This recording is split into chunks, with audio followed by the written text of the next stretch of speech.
Hello दोस्तों, I hope कि आप सभी लोग बहुत अच्छे होंगे। दोस्तों आज हिंदी का मोस्ट इम्पोर्टेंट जो जीवन परिचय है आपका 5 नंबर में पूछा जाता है। 100% गारंटी के साथ दोस्तों बता रहा हूँ, जो कि आपको फिक्स है कि ये साल 2024 में 2025 में जो पूछा जाएगा।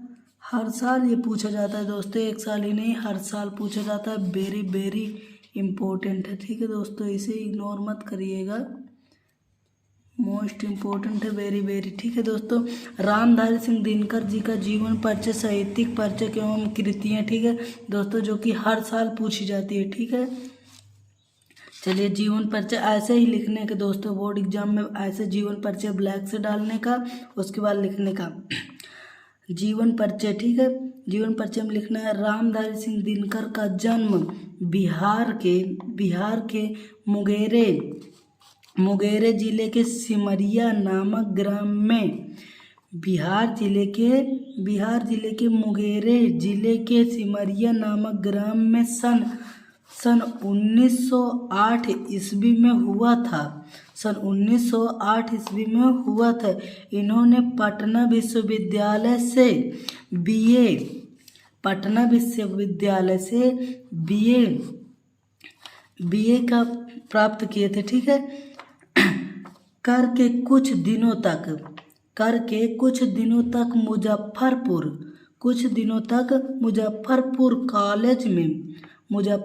कॉलेज में हिंदी विभाग के अध्यक्ष रहे। मुजफ्फरपुर कॉलेज में इन्होंने हिंदी के अध्यक्ष भी थे, ठीक है, अध्यक्ष भी थे। फिर उसके बाद अभी स्क्रीनशॉट करने का मौका दूंगा दोस्तों, स्क्रीनशॉट करके हटिएगा नहीं, क्योंकि समझ में भी आना चाहिए दोस्तों, ठीक है। फिर इन्होंने ज्ञान पीड़ित पुरस्कार तथा पद्मभूषण पुरस्कार के अलंकृति होने के बाद इन्हें राष्ट्रीय कवि का दर्जा प्राप्त हुआ था, ठीक है दोस्तों। अलंकृति होने के बाद इन्हें राष्ट्रीय कवि का दर्जा प्राप्त हुआ। हिंदी साहित्य के सूर्य थे, ठीक है। उसके बाद 24 अप्रैल सन 1974 ईस्वी में 24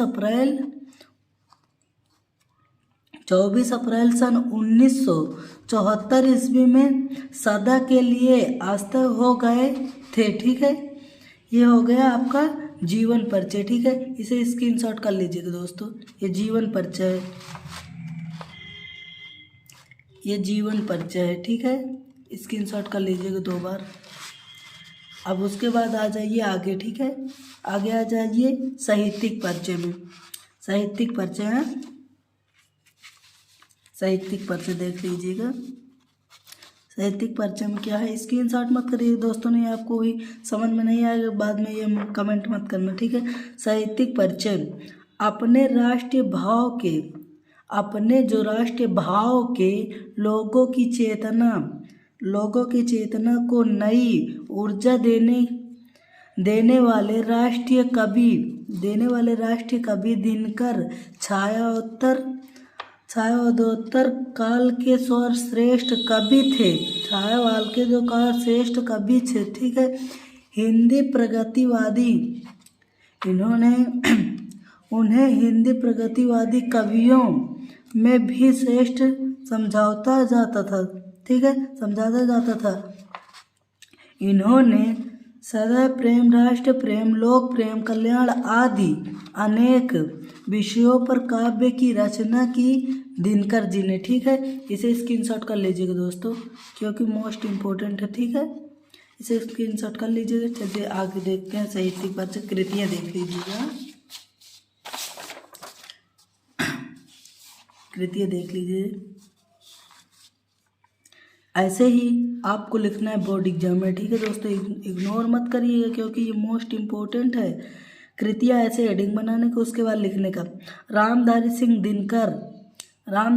दिनकर जी ने अपना अपना समस्त लेखनी में गद्य और पद्य दोनों की क्षेत्र में सेवा की इनकी रचनाएं एवं प्रकार हैं। ठीक है, कृतियाँ लिखने के बाद ऐसे हेडिंग ब्लैक से उसके बाद इतना लिख दीजिएगा। ठीक है, इतना ही लिखने के 2 नंबर आपको मिल जाएगा। ठीक है, फिर काव्य कृतियाँ डाल देने का। रेणुका हुए इन्होंने कुरुंड क्षेत्र की राजनीति थी। नीली और सुकृति वाणी की परशुराम की प्रतीक्षा हारे को हारी नाम दिए जाए। ठीक है, इसे इग्नोर मत करिएगा, इसको स्क्रीनशॉट कर लीजिए पहला वाला, उसके बाद फिर दूसरा कर लेना। स्क्रीनशॉट कर लीजिएगा, फिर उसके बाद आगे वाला देख लीजिए। हाँ, इसको भी स्क्रीनशॉट कर लीजिएगा क्योंकि इम्पोर्टेंट है दोस्तों। ठीक है, उसके बाद ये देख लीजिएगा गद्य कृतियाँ।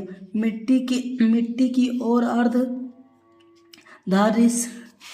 संस्कृत के 4 अध्याय, काव्य को भूमिका, वाट, पीपल, शुद्ध कवि की खोज, दिनकर की डायरी आदि है। दोस्तों इसे इग्नोर मत करिएगा, स्क्रीनशॉट कर लीजिएगा। इसे इग्नोर मत करिएगा क्योंकि ये मोस्ट इम्पोर्टेंट है दोस्तों। ठीक है, अगर वीडियो पसंद आया हो तो लाइक एवं सब्सक्राइब कर दीजिएगा दोस्तों, और चैनल पे आप सब्सक्राइब कर दीजिएगा दोस्तों, बेल आइकन दबा दीजिएगा। आपको ऐसे वीडियो चाहिए तो आप कमेंट कर दीजिएगा। हिंदी के किसी भी रिलेटेड क्वेश्चन आप हिंदी से पूछिए, कमेंट आप कर दीजिएगा। धन्यवाद दोस्तों। ठीक है।